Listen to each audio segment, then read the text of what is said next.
Renungan Padinan GKJ Perantara Rebo Pon Juli 2026 déning Yaya Murdianto saking Pepantan Kismantoro.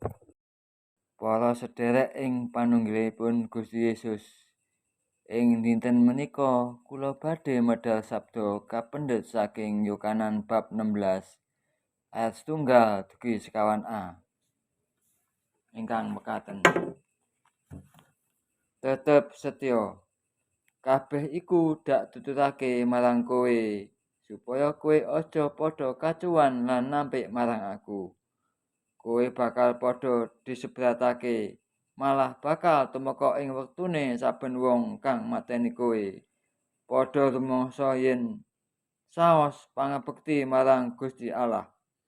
Wong-wong iku tumindak mangkono, awit ora padha weruh marang Sang Rama lan uga ora weruh marang aku.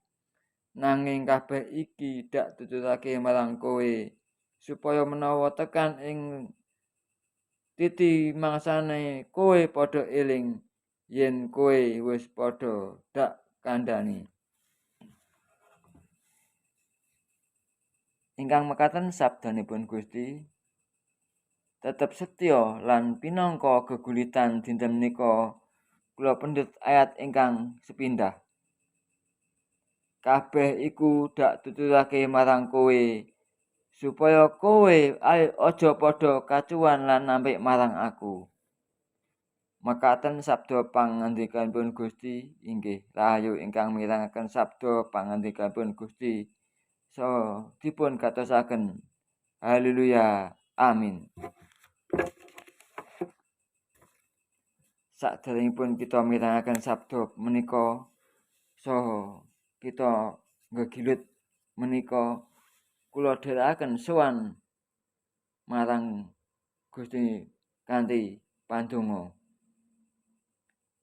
Duh Gusti, kawula ing injing menika sowan marek dumateng damparening kraton Paduka.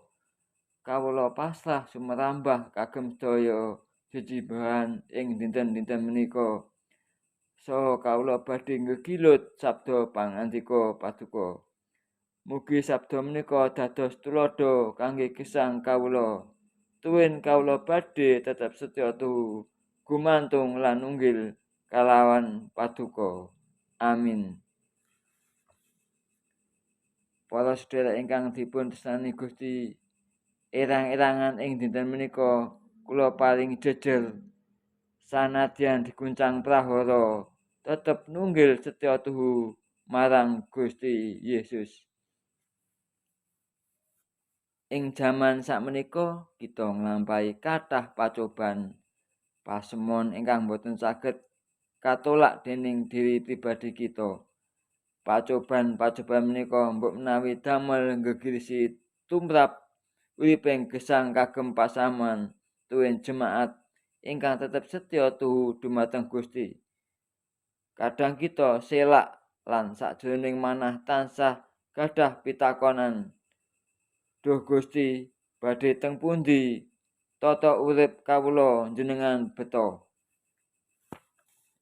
Pitakon-pitakonan menika kadang ndadosaken diri kita kirang pitados saha ndadosaken cuwaning manah. Ananging menawi tetep nunggil setya tuhu dumateng Gusti, sedaya prakawis-prakawis lan pacoban menika tentunya saged kaluaran saking kersane Gusti piyambak.